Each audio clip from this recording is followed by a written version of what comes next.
What is up, all you elementals out there? This is Remnant Elementor bringing you another Death Battle!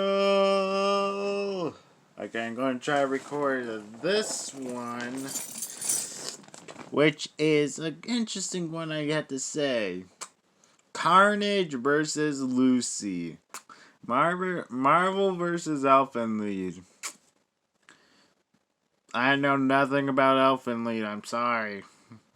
People might hate me in the comments, but I'm sorry. But for Carnage, I know little about him. That's the thing. Now he's like a weird symbiote malfunction, I guess, from Venom.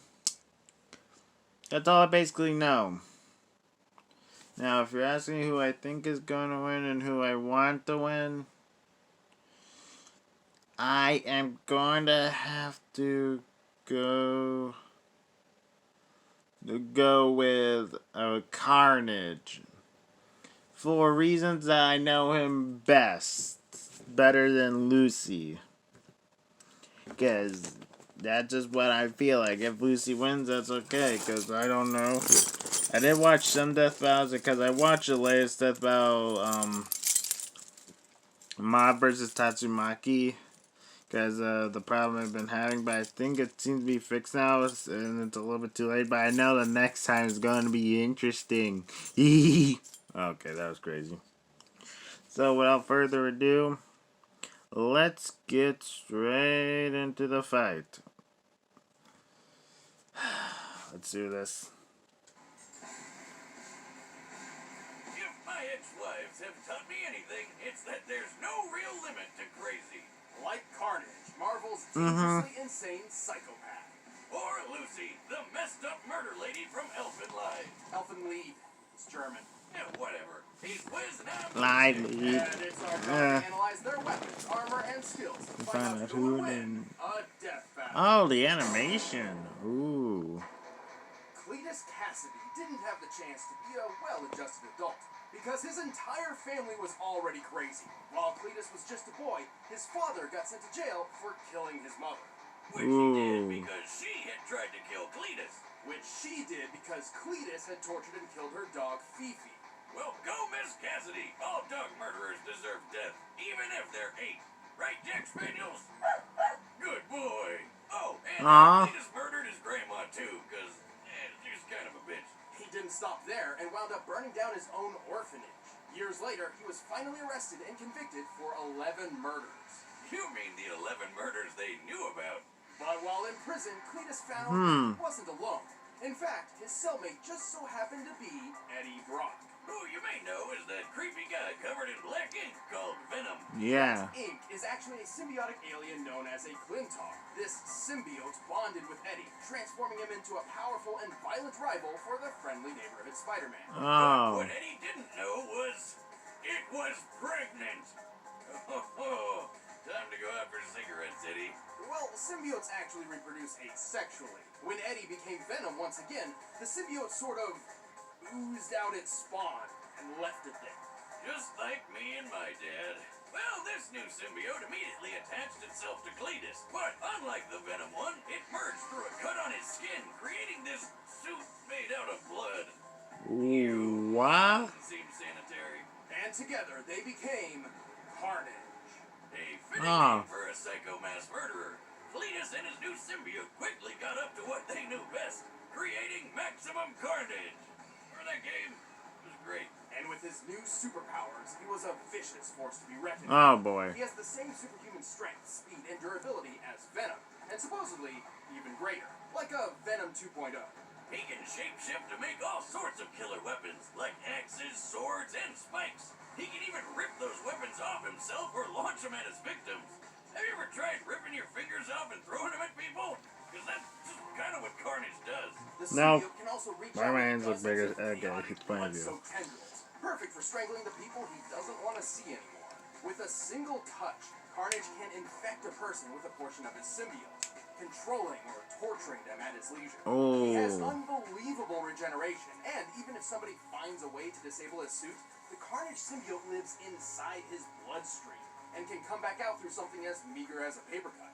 Also, the symbiote literally sees everything around it. It's kind of like wearing a suit made of eyeballs.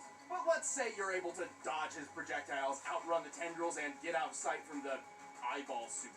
You're still not safe. He will catch you, because he can sprout wings and fly. What the hell? Since when? Since realizing that shape-shifting is a really, really useful ability. What? Oh, he's able to fly. He's totally aware of everything around him, and he's full of blood. This guy's like a giant mosquito of death. Sure. Carnage has said he's at least 10 times faster than the average man. But that's pretty modest, because Venom has shown he can move fast enough to catch up to a bullet after it's fired. And Carnage is frequently shown to be as fast or even faster than him. This puts Carnage over 1,500 miles per hour. Wow. Over twice the speed of sound. He's lifted a 50-ton tank, and he can overpower Spider-Man, whose best supported strength feat was lifting that giant machine thing that weighed as much as a 1965 locomotive. Which would put it around 130 tons. You Wow. know those weird tendril things crawling around his body? When he wanted to find a missing journalist in New York, he climbed to the top of the Empire State Building and just stretched them all out over the city. He found her by this coastline, and this building nearby looks a lot like the consolidated Edison plant between 14th and 15th Street. That's about 2 miles away. And as a thank you for saving her, she shot Carnage in the head. Well, fine. Save your own ass next time, lady. He was fine. Carnage's durability doesn't come from a sturdy build. Instead, his form is malleable and somewhat fluid. Technically, his human body still exists somewhere in that mass of blood, flesh, and writhing tentacles, but even when he's hit by a train, struck by missiles, or blasted apart by a tritium bomb, he can always just pull himself back together. So long as there's a piece of him still around. Given the size of that blast, How looks is- like Carnage survived a blast worth 125 tons of TNT. Very impressive. Also, he once smothered and survived a gene bomb designed to wipe out all of humanity except mutants. He's even survived being ripped in half and thrown into space. Seriously, what kills this guy? Well, he does share the same weaknesses as other symbiotes, namely extremely loud noises. Sound and fire. Well, until he traded the sound one for a weakness against some Cthulhu-looking magic. Carnage has been through a lot, but with two minds as one, he always gets back up to keep doing what he loves. Murder, murder, and, you know, more murder. Carnage is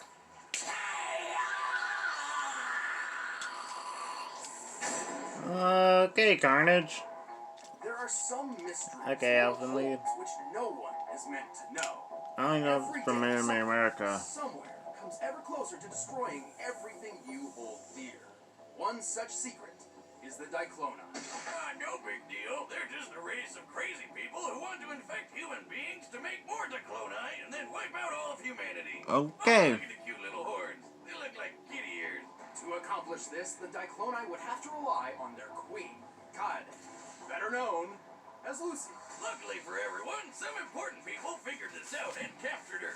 And now it's time for your only The warning. clone. Right, Lucy's methods, let's just say they're not for the faint of heart. And let's also say that those lucky important people were about to get very, Murdered. very unlucky. Murdered. Yeah. Yep. Yep. Jesus Christ, what's happening? To truly understand, let's take a step back.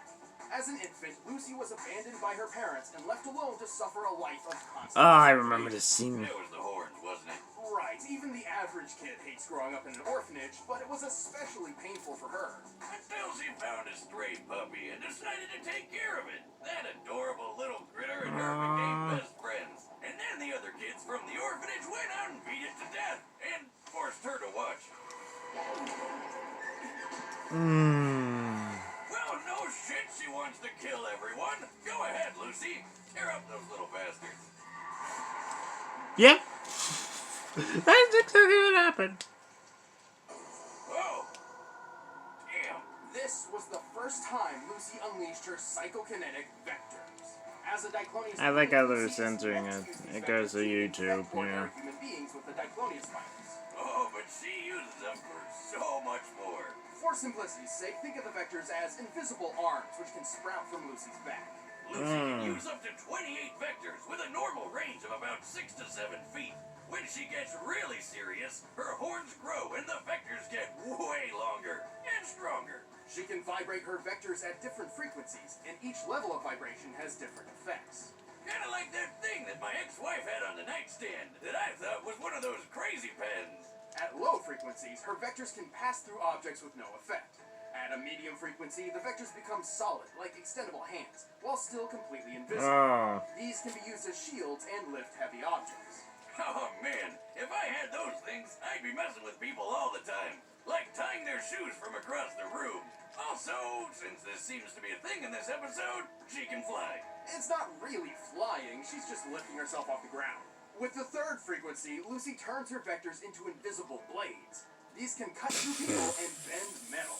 And with the last and highest frequency, Lucy gets explosive. No, really, at this level, they finally become visible and can strike with enough force to detonate. Damn, they don't call this chick the queen for nothing. Unfortunately, Lucy is not always in control of what she does. Turns out she has developed several alternate personalities. Yeah, getting shot in the head can do that to you. That injury specifically created Mew, a passive, almost childlike persona which exists as a coping mechanism for Lucy's trauma. As Mew, Lucy would finally find friends, and began forging a path toward hopeless redemption. Unlike her third personality, the so-called DNA voice, which constantly whispers in her ear that she's got a job to do. Kill them all, Lucy, before they hurt our puppy. Okay. Could do it too. Lucy's fast enough to block bullets from a point-blank range. And once, she actually saved herself from a bullet after she had already been shot. As in, while the bullet was traveling between her skin and her heart. It looks like she's getting shot by an MP5, which fires bullets at nearly 900 miles per hour. With her body type, the distance between Lucy's skin and heart is less than an inch, probably around 2.4 centimeters. Given the bullet speed and the distance her vector would have to reach from her back before the bullet hit her heart, her vector had to move nearly 1,900 miles per hour. Probably faster than Carnage. She can throw a pen through a guy's skull. Brutal. And even toss this giant boulder. When compared to this guy, Bando, whom we know is 6 feet tall, we can determine the boulder weighs about 75 tons. Her vectors are also tough enough to block a missile from the Air Force. While the exact model of missile is unspecified, it is fairly large and likely an air-to-surface type. I bet it's one of the Air Force's SLAMs, or standoff land attack missile. Wow. Like off the back of the Navy's Harpoon missile. In fact, a Harpoon is used against a different Cyclonius at one point. So this beast slammed into her vector at 500 miles per hour with a 1,000-pound explosive yield, and it didn't even phase her. Even without a vector shield, she survived a pretty nasty explosion herself. Wow. Though it did knock her out. Impressive, but how about the time she punched through an island? A strike literally compared to nuclear fusion. This kicked up a 100-foot tidal wave. I'm thinking Lucy has this. A level so high, there's only been 4 comparable quakes ever recorded. Her vectors can be as wide as buildings and reach into outer space. Except that's about when Lucy reaches her limit. Right. As a Diclonius, Lucy has a few severe weaknesses. Her vectors can be nullified if she's struck in the forehead, or if one of her horns are broken. Also, if Lucy pushes herself too hard, she starts to melt. Kinda like ice cream out in the Texas sun. It's not pretty. She's just a big puddle of goop with a face. But she's still a total badass, even at her meltiest. While suffering agonizing pain, she was capable of single-handedly halting a massive military threat, while healing and protecting the person she loved most. Perhaps redemption wasn't so hopeless after all. Hey, let's watch her kill some more people.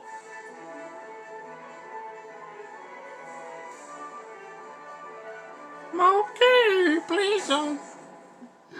Ooh, so I'm still hoping Carnage wins because of more relatable, but I won't be surprised if Lucy wins.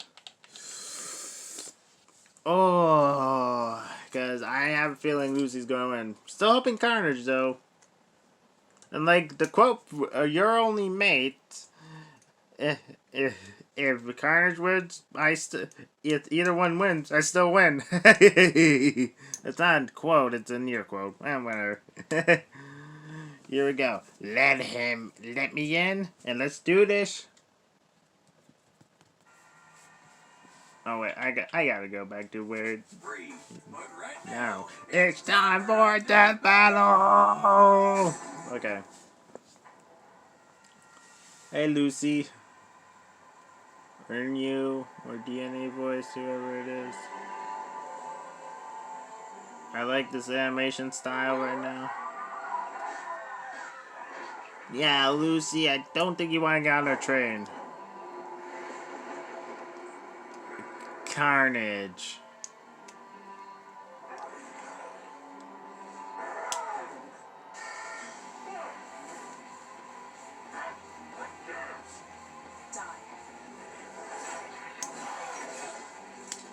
That's not going to stop Carnage.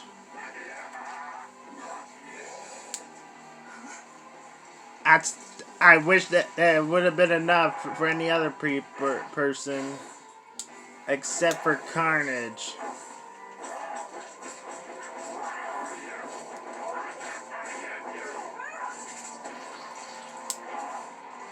How is Lucy going to stop Carnage?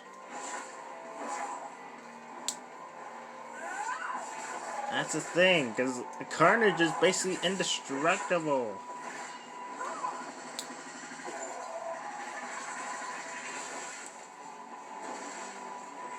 Still, that's not enough.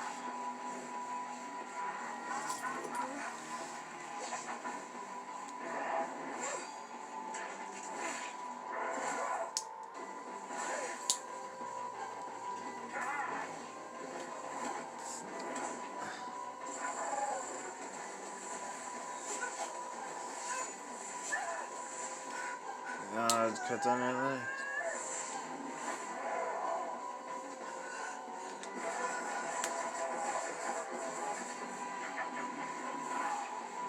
I don't think that's enough.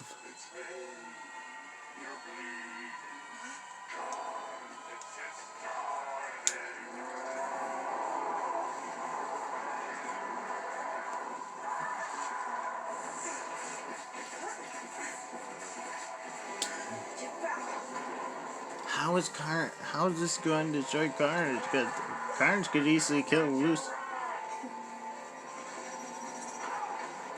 Oh.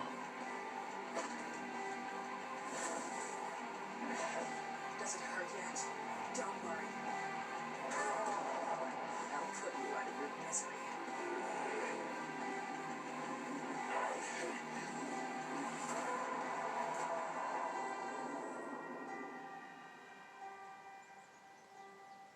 Okay, Lucy actually did it. I'm surprised.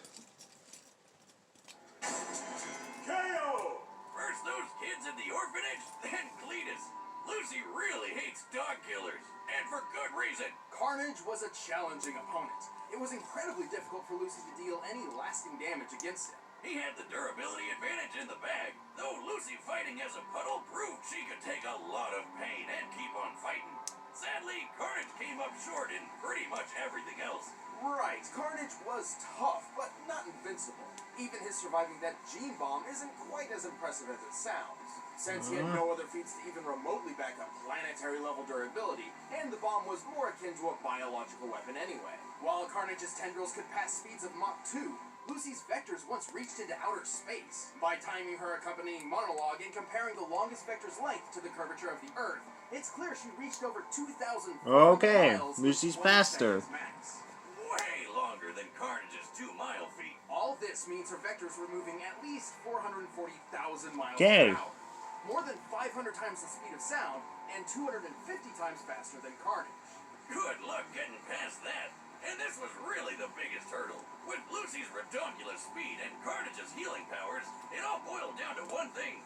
Who could hit the killing blow first? I mean, Carnage could respawn from scraps, so the only way to beat him for good was to totally vaporize him. And Lucy had the perfect answer to that. Remember that time she hit an island so hard she caused a 9.2 magnitude earthquake and a 100-foot tall tidal wave? Such a feat would require an enormous amount of explosive energy. Approximately 31,000 tons of TNT. Whoa. Similar to the bomb that hit Hiroshima. It's literally compared to nuclear fusion in the Elfen Lied manga. Elfenlied, it's German.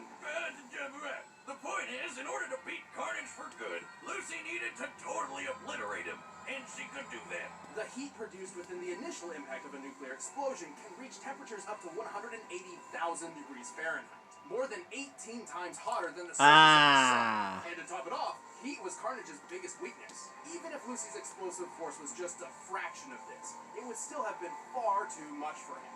She just needed to smack him before he could power through her vectors, which chances were pretty slim for that happening anyway, because there's a bunch of them and they're so damn fast. Hitting Carnage with a big explosion punch was way easier. Cletus and his symbiote may have had the endurance, but Lucy's space-worthy speed, overwhelming presence, and nuclear strength won the day.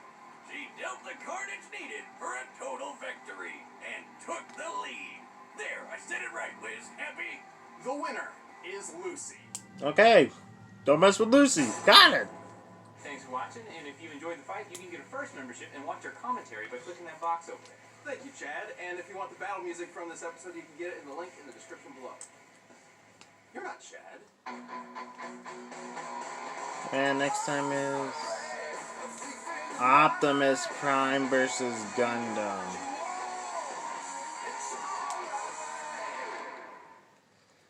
Well, I hope all you elements enjoyed that. I was honestly surprised. Oh, frick. Okay. I hope all you elements enjoyed. Please leave a like, comment, subscribe down below, and yeah, if this keeps up, I might do more reactions. Who knows? So I hope all you elements enjoyed. I said that multiple times. See all you elementals in the next video. Bye. Let him in.